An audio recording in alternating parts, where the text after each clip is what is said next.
Hey, what's up guys? Welcome back to my channel. In this video, I'm gonna be interviewing a couple of property millionaires, and they're gonna be explaining how they have built up their portfolio and become financially independent.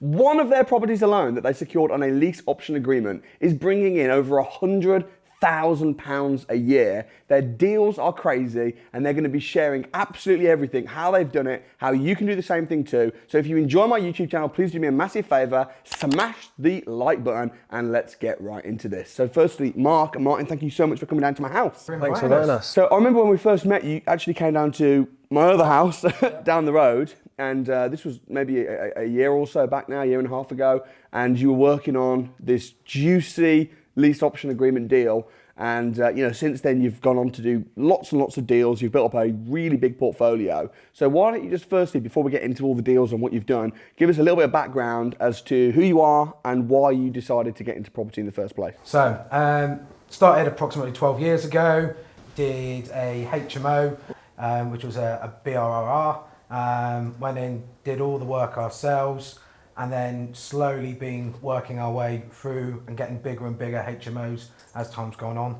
And it's been good, but it's been just the two of us, and we've been doing everything ourselves. And then all of a sudden we've obviously during lockdown and bits like that, and with kids, been watching a load of YouTube videos, came on your course, and been smashing it for the last year. Absolutely, and what you've done in the last year is more than most people would do in a lifetime.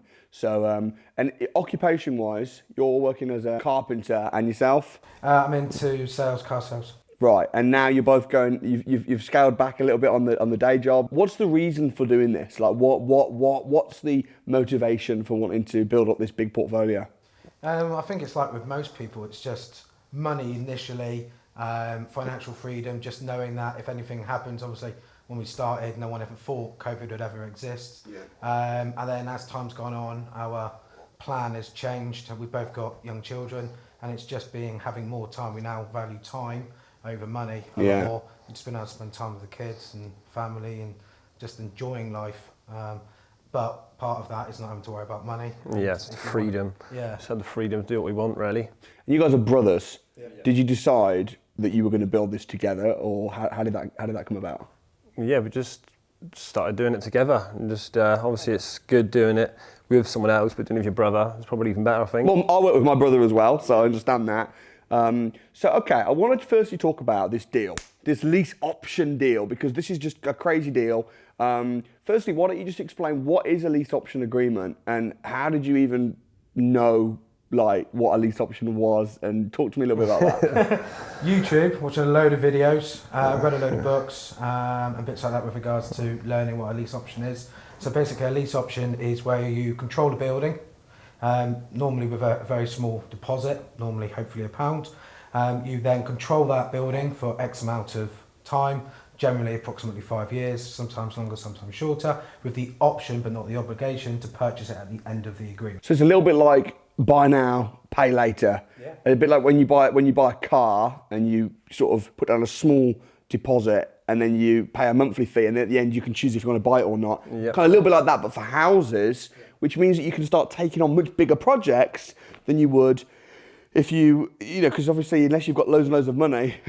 So, okay, you've now got lots of different development deals all going on, and you're using this option strategy. But that first option that you did, which is what we spoke about in the early days, where you were in negotiations at the time, and I think I remember when you were at my house, I was like, where are you up to it? And you sort of shared it with me. You knew it was going to happen, you had complete faith, but you hadn't got any contracts, you hadn't got the memorandum of understanding signed.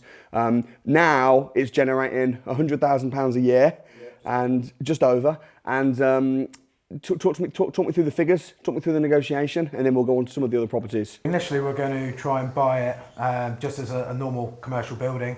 The valuer came out and downvalued the property.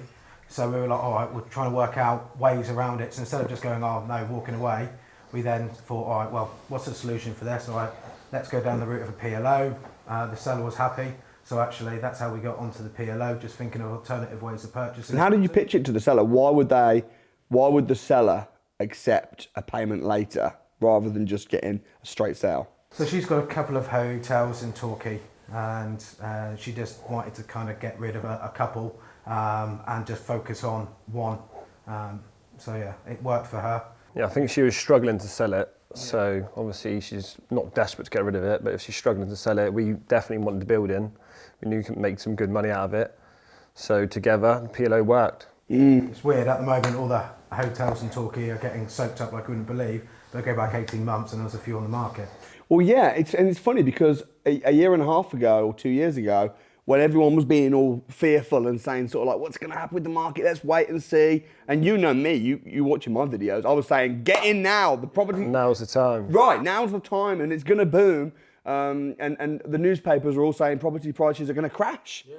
That's what they were saying. I wasn't saying that. I was saying, no, they're going to go up. Get in, get in, get in. We met. You came around my house. And since then, we've done a lot together. But so you secured this hotel on an option. What have you done with it since? Well, we did want to turn it into a HMO, basically, because it was 13 bedrooms, all of en suites. We did a perfect HMO. So we tried to get planning for that, which we couldn't get. And then the council actually contacted us and said, we'll turn it into a HMO. Then the council themselves couldn't actually get planning for it either. So then we thought what we could do with it. So we turned it into SAs. And in the end, it's a blessing in disguise for making more money out of it now than we would have done if it was a HMO. So talk to me about that. So you wanted to run it as a HMO, but you couldn't get planning, which you're thinking, oh no, what am I going to do? But then this is where the toolbox comes in, man. Yeah. If you only have one strategy or two strategies, you need to understand all the different strategies. You understood serviced accommodation as a strategy. Tell me, what does serviced accommodation mean? You'd have a building or a flat and you basically rent the flat out on Airbnb, booking.com, and you do it on a day-by-day basis rather than long-term ASTs. Okay. And how much profit is this generating, this property? Just over 9,000 a month, so 109. Incredible. A year.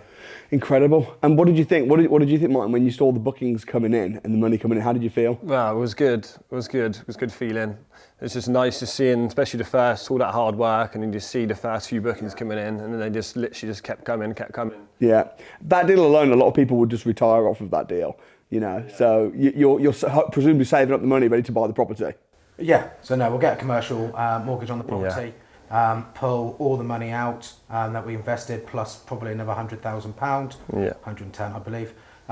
So yeah, not only is it very little money in, but we'll actually cash flow 109, and it will also give us just over £100,000 as well. Nice. A lot of people think that successful people, if you land a deal like that, oh, it's just luck. You got lucky. But since then you've gone on and done lots and lots and lots of properties. You've secured a whole portfolio of HMOs. Yeah. The portfolio now is in the millions, which is incredible. What other deals have you got going on? What are the more recent deals that you've been working on? We just got accepted yesterday on a 3-bed semi-detached house, which you're going to do split the deeds, turn into 3 separate flats. Nice. Which has already been 3 separate flats for over 10 years. And what's the figures? What was the purchase price agreed? The purchase price, it was up for 250. We got it for 215. 215. How do you get a deal like that in these times, these booming times where everyone's trying to 250 to 215? Yeah. And they said yes. Is this on the market, off the market? It is on the market. On the market, yeah. So why did they accept your cheeky offer? Because it's, when you actually look at it, actually it says a 3-bed house. It doesn't actually look that good. When you actually look at the details of it, it's actually 3 flats. So a lot of people wouldn't actually look at that because we've looked into it. So this is the point then. Rather than looking at the property and seeing what it is, you've got to be educated and look at what it will be. Yeah.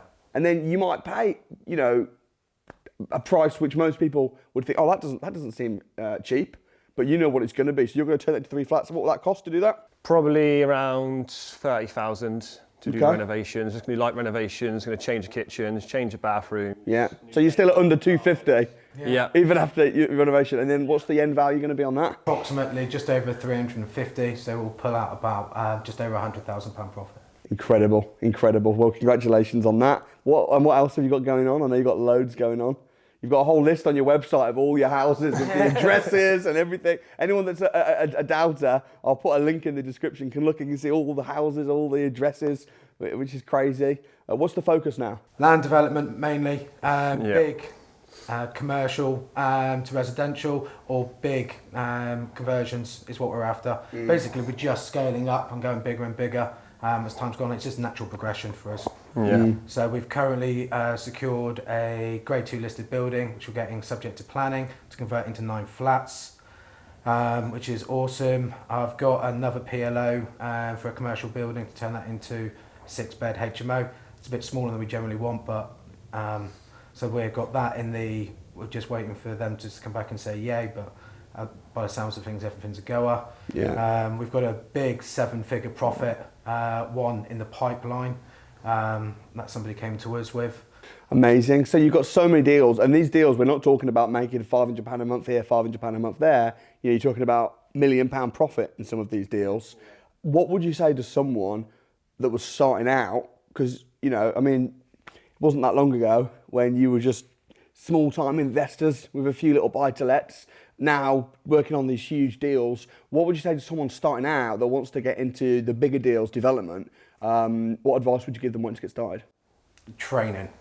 You need to know all the different avenues that you can go down the route of, and in this sort of business you will find that there's roadblocks, and it's just different routes to get to the end destination.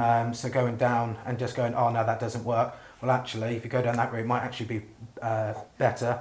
It might actually be able to make a better profit. This is just different solutions, and also because you're dealing with a lot bigger monies, you don't want to mess it up. Were you reluctant to spending, I don't know, how much do you guys invest in the education, even with us? £1,000, wasn't it, for that? So development we've mastermind probably course? spent £20,000 in total in education so far. Yeah, and was that something that you had to, you know, was that painful, or did you just think it's just obvious that we need to do it? It's strange because when you're paying the money over, you're just like, it's a lot of money. But when you're on the course and you're doing it, and after the course, you're like, why is it so cheap? Yeah. It's strange how your mentality changes as the course progresses. Yeah. Development mastermind course, if it's like £10,000, seems like it's a lot of money. Then if you do one deal and you make £100,000 out of it, that's 10% of your first deal. Do you mean one deal that you could do? Yeah. You could do lots of deals. Do you mean it's nothing? But to begin with, and again, what you did, which I think is a good thing, is, you know, you watching me on YouTube for ages. You must have spent hours and hours watching the YouTube videos first. Well, my kids are the same age as yours. And you know, when you're doing the night feeds, and it's just, I've just watched hours and hours and hours of videos, and it's just, But that's a really good way to get sort of started. But then when you want to start actually investing big sums of money into property, investing a little bit in yourself first, just to get that, because you know, you guys, if you ever have a deal, you can pick up the phone, you can speak to myself, the team, Russell, Ben, bounce deals off them, and you know, you might miss something. Even when I'm buying a deal, I'll pick up the phone and I'll ring Ben and Russell and the guys, because everyone has blind spots. You might not realise, oh, actually there's this issue, or the road the access point isn't quite wide enough, or there's flood risk, or there can be so many different things that you can miss. And I think just having a group of people around you, consultants and mentors, I think you're either going to pay for your education or you're going to pay for your mistakes ultimately. Yeah, definitely. What's it been like over the last year or so then on the mastermind? What sort of happened? Yeah, it's been awesome, to be honest. It's just been so good. Just obviously the training to start with, and then just being around the same people as yourselves who are looking to do exactly the same stuff, and then obviously you keep in contact with them, and then you're sort of there doing some deals, we're doing some deals. It's just nice to see what's going on around us as well. It's good. Yeah, it is. It's just the whole ethos of everybody, the trainers, the other students on the course, everyone just kind of brings everybody up, and it just motivates you. Yeah. And a shout out to Russell and Ben as well, because I know that they're, you know, very involved with the hands-on sort of mentoring and stuff. So moving forward then, you've got these land deals and stuff. I want to ask, how are you finding deals? Because that's one of the biggest questions I get asked at the moment. People are saying, where are the deals? I'm going into agents, I can't find anything. Where are you finding these deals? And how do you know whether a deal is good or not? How do you go about appraising sites? And because you just bought a deal recently for 215. Presumably, if that was on the market, other people have passed on that deal. So how do you spot a good deal, and where are you finding these opportunities from? So with regards to, we'll have a look at Rightmove like everybody else. word of mouth. I actually was on the telephone. I was just helping out. I don't know how he got my details, but Ross phoned me up and said, "Oh, can you just help me with this?" He was looking at purchasing a hotel in Torquay as well, so I was just giving him some advice. And like, I wasn't trying to jump on the deal or anything. I was just helping him out. Happened to be that it didn't go through for him, sadly, and that was about 6 months ago. Last week he then contacted me, and that's where the 7-figure profit one came. He goes, "I've got this. Do you want to jump on and do you want to help us out?" Oh, okay, so that's like a joint venture. Yeah. Interesting, interesting. So how many of your deals would you say are from joint ventures or from deals coming to you from within the network versus you going out and actively picking up the phone, ringing agents? To be fair, very few. We've been very, we don't brand ourselves. We've only just started branding ourselves. We've been very quiet about what we do and what we've done. Of course, there's quite a few friends that actually don't know we're in property at all. Crazy that is. Yeah. So yeah, we don't go shouting, which is something that we're going to start doing and moving forward. Because moving forward now, the thing that's been holding us back is cash flow, or let's phrase that, our own cash, because we've only used our own cash to build our property business. The whole idea is to build with joint venture people, so we can scale our business and make both ourselves and the joint ventures obviously a ton of money is the idea. But yeah, and that's the way forward. Yeah, because I guess if you've got a pot of money, even if it's £1 million, if you're having to use your own money for your deals, then if you invest into a deal, you've got to wait for that deal to be finished, which could be a year, 2 years, or 3 years before you can pull it out, which means that you're only working on one deal at a time. Whereas if you are using other people's money, you can then do 5, 10, 15 deals all in one go and ultimately make a lot more money and also help other people do the same thing. Yeah, so with the last two that we've got in the last 4 weeks, they've both been joint venture deals. So yeah, you won't make all the profit, but 50% of profit is better than zero. What's the plan then? Is it to sell, is it to develop and sell, or is it to develop and refinance? Yeah, just develop and sell on, and then get the profit, and then hopefully get a few more projects on the go. And just sort of keep recycling it bigger and bigger. Yeah, the game plan for this year is to get 10 development deals, hopefully some land deals where we're actually building houses on them.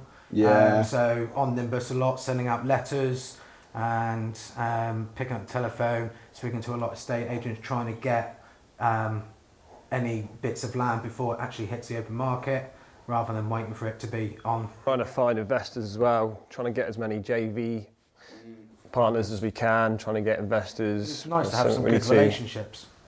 Well, you know me, even myself, I invest in a lot of my students' deals, and being part of a community, if you're trying to do something on your own and no one knows what you're doing and you're doing it in secret, then no one can help you. Yeah, this is what we found. Well, after doing the course and bits like that, it's just like, yeah, I wish I knew now 10 years ago. Yeah. So what are you most excited about at the moment? Finding some more land. Finding some more land, getting some more developments on the go. Obviously, we've got two on the go now. We just want to try and get as many as we can on, really. What do you think is better to start with if you're starting out, to try and be doing land development, or to start with doing small buy-to-let HMOs if you're starting again? Small, work your way up. We're quite fortunate that we've done all the small stuff. We've got a nice cash flow coming in, so we've got a backup. So as and when everything then goes, all right, it's now gone crazy, we've just got 3 deals landed on our lap last week, we now need to spend time on them. If needs be, we can just quit normal work and focus on that. But it just gives you that security and stuff like that. So as and when you want to then jump onto the bigger stuff, you can do so. And it's just the knowledge. It's just a natural progression. Yeah. What would, if you were advising yourself from, say, 2 years ago, when you were just sort of getting started on the development side of things, what advice would you give yourself from 2 years ago? So it'll probably be to, once again, just do the training. Training. And it's quite literally, it's one of those things, it's just hands-on. If you don't get in the thick of it, you're never going to know. So it's just action. Picking up the telephone, trying to find some land, driving around. Get on Nimbus, get looking for some land. Yeah, the amount of like land sites that we've been to view, like going through like fields and like through bushes and stuff like that. Yeah, and it's amazing as well about how many opportunities are on the market or being sold. that are terrible and shocking. Like this, and we spoke about this at the development deep dive, where I think I showed some examples at the time where some the estate agents had put all the computer generated images and sold something and just said, oh, subject to planning. But it's like, there's no way you're going to get planning. There's green belt, it's in flood risk, there's protected trees on the site, there's no access, it's right next to a railway, and it's just like, are you kidding? And then Muppets come along and go, oh, well, let's take a punt. Yeah, the amount of stuff I look at now, and then if before I'd done the training, I'd looked at it and been like, oh my God, it's a great deal. I'd have been doing those due diligence on it, wasting loads of time on it. And then now, as soon as I see it, I think, oh, it's a good deal. And then, because of the training, I know that it's not a good deal. So just Yeah, and you need to, because you can, and I have to say this on the interview, with development especially, you can lose a lot of money. Yeah. If you don't know what you're doing. If you know what you're doing, then you can risk, even buying on an option. The reason you buy on an option is because you don't... the risk. Yeah, exactly. It mitigates the risk. If you just buy it cash, which you can do, and we've done that, we've bought land cash, and sometimes then we're a bit sweating, because if you don't get the planning... It's an expensive field. Right, whereas if you get an option on it, get an option on something, and then if you don't get the planning, walk away and just lose a few £1,000s. If you get the planning, bang, ka-ching. Yeah, that's where the money is. Right, but people don't know this. People think that you just have to buy it cash, but it's ridiculous. And not many people are doing this. Not many people are in this space. And I would personally suggest anyone that's wanting to start making £1 million here and £1 million there in development, start. You're going to mess up on your first few deals, right? At least mess up on small deals. Yeah. If you want to understand how an auction works, don't go and bid on a massive piece of land for an auction with crossing your fingers that you're going to be able to get planning to build. Go and buy a 30 grand house for a laugh. Go down to some auctions and keep your hands in your pockets and just watch and see and learn how it goes before you actually start putting a lot of money on the line. So moving forward then, development, land, making loads of money. When will enough be enough? I don't think it will be. No, we're very driven people, so I don't think, we haven't really got an end goal. We just sort of when your net worth is bigger than Samuel Leeds, then enough is enough. All right, that makes sense. Do you remember when I shouted at you that once at the castle? Remember when I had a go at you? Yeah. What, for telling him he's old? I didn't think you'd join the mastermind after I said that, but you did. Yeah, you came on, get on it. I was like, oh, yeah, all right. Yeah, I know I signed up there. No, because the thing is, sometimes like when I'm training, I have to remember that my job isn't to be liked. My job is for people to get results. Yeah. You know, and you know, I think one of the things that I pride myself on as a trainer is my students get results. Like there's no other trainer on the planet, certainly in the UK, that's got the success students that we get through the training. Why do you think that is? I just find I get very, very motivated, and we've done training before in like a classroom environment. I just struggle, I just switch off, and I'm not very good in that situation. But with your training, I just felt like I was just in the room all the time. It was just so easy just to soak up the information. Just found it really good. Well, I'm really pleased with what you've done, and I'm really honoured to have been a part in your journeys. So massive respect. I'm going to put a link to your website in the description if people want to look at the houses that you've got going or want to connect or do deals.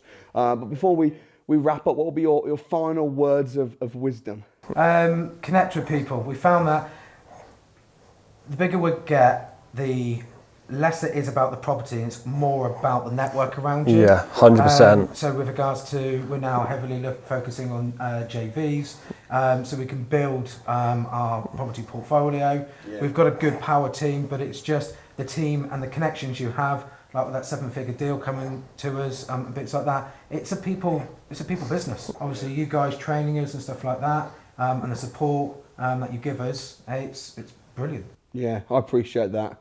And I tell you what as well, for me, one of the reasons that we do train is to meet good people. And it's just been a real honour getting to know you guys, and hopefully we'll do joint ventures together in the future. So Mark, appreciate you coming down to my house and sharing the story. All the way from Devon. Yeah. It's a real honour. And guys, I'm sure you agree that that was a really, really insightful interview. So why don't you go ahead and smash the like button. If you want to check out their journeys, their stories, and connect, there's a link in the description. Also, if you want to come on down to the development training that we do, we have a program called the Development Secrets Intensive. And I don't very often do development training, but I am going to be running the Development Secret Intensive very, very soon. There's a link again in the description. You can check it out. It is free. It's free to come along, but the catch is there's limited spaces available. So get booked on that right now. If you want to see more interviews like this, you can check out an entire playlist. I've been doing this every week, interviews like this for the last 3 years. Don't forget to subscribe to the channel, and we will see you next time.